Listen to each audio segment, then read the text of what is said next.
In a rare moment of blunt honesty, South Africa's President Cyril Ramaphosa has publicly accepted responsibility for the struggles facing ordinary citizens, saying that life is too hard for many people across the country.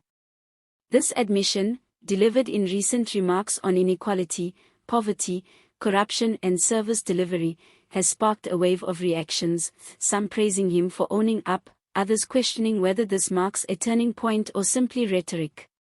Ramaphosa's words carried weight because they broke from platitudes.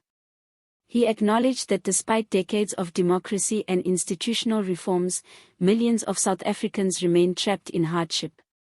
He referenced deepening inequality, rising unemployment, deteriorating municipal services and the burden placed on the most vulnerable.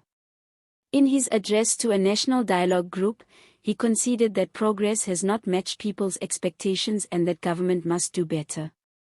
His acknowledgement is all the more notable in a context where African leaders often deflect blame onto global forces, external shocks or historical legacies.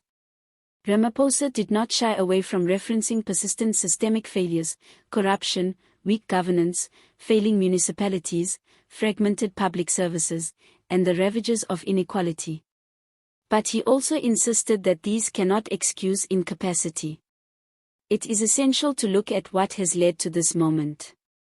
For years, South Africa has grappled with crippling unemployment rates, officially over 30%, and among youth it often exceeds 50%.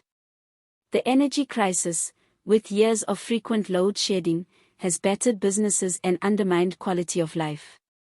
Many municipalities struggle with finances, infrastructure breakdowns, and service delivery failures, water, sanitation, electricity, waste management, especially in poorer and rural areas. The legacy of state capture and corruption within government continues to erode public trust.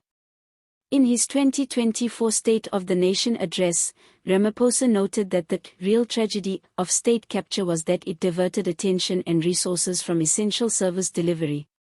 Ramaphosa has also earlier contextualized the deep, toxic cleavages in South African society between rich and poor, urban and rural, employed and unemployed, often aligning along racial and spatial divides. His government now finds itself operating in a more fragile political space. The ANC lost its outright majority in the 2024 elections, forcing it into a coalition government. That shift has amplified pressure for accountability and real performance. His candid acceptance of blame may serve multiple strategic purposes. It sends a signal to frustrated voters that the government is not oblivious to their suffering and is willing to own up to its failures. It may also set the stage for stronger reforms, urging ministers, agencies, and local governments to step up.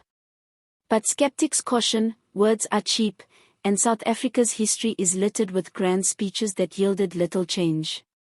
Some analysts see this moment as part of Ramaphosa's broader push to reset trust and legitimacy for his presidency within the ANC and among the public. His convening of a national dialogue process, meant to bring civil society, political parties and stakeholders into a platform to reflect and propose solutions, is part of that effort. But critics warn of its cost, projected at tens of millions of dollars, and whether outcomes will lead to measurable impact or simply more talking. This moment will be judged by what follows. If accepting blame is followed by bold action, crackdown on corruption, real investment in municipalities, reforms to energy, jobs creation, it could be the hallmark of a new phase in Ramaphosa's presidency. But if it remains rhetorical, frustration may deepen and opposition momentum could swell. For your viewers, this is not just political theater. When a head of state admits that life is too hard for ordinary citizens, it forces awareness that governance must respond, not just rhetorically but concretely. It creates a moment of accountability. Watch what policies, budget priorities, and reforms emerge in the coming months. Pay attention to how those promises translate into better services in your neighborhood. If you want to stay updated as this story evolves, from reactions on the ground to analyses of every new policy move, make sure to click subscribe. I'll bring you credible, on-the-ground reporting and analysis, so you don't miss a beat.